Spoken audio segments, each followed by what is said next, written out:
I'm here with disturbing news about our favorite gadgets, cell phones, tablets, Wi-Fi, etc.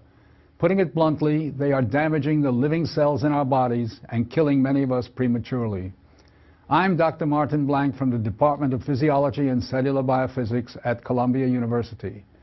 It is distressing for me and more than 160 colleagues who today are petitioning the United Nations requesting that they address this problem.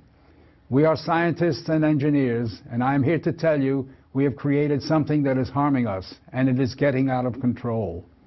Before Edison's light bulb, there was very little electromagnetic radiation in our environment. The levels today are very many times higher than natural background levels and are growing rapidly because of all the new devices that emit this radiation. An example that a lot of us have in our pockets right now is the cell phone.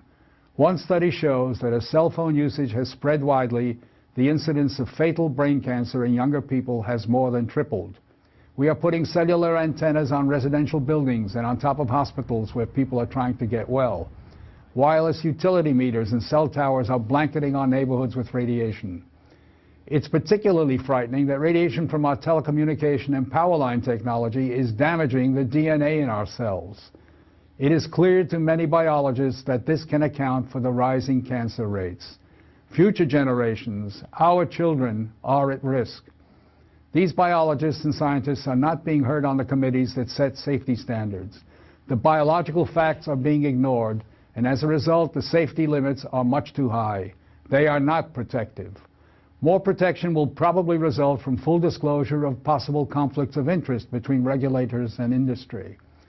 Rising exposure to electromagnetic radiation is a global problem.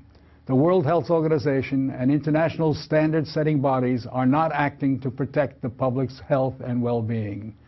International exposure guidelines for electromagnetic fields must be strengthened to reflect the reality of their impact on our bodies and, in particular, on our DNA. Although we are still in the midst of a great technological transformation, the time to deal with the harmful biological and health effects is long overdue. We are really all part of a large biological experiment without our informed consent. To protect our children, ourselves, and our ecosystem, we must reduce exposure by establishing more protective guidelines. And so today, scientists from around the world are submitting an appeal to the United Nations, its member states, and the World Health Organization to provide leadership in dealing with this emerging public health crisis.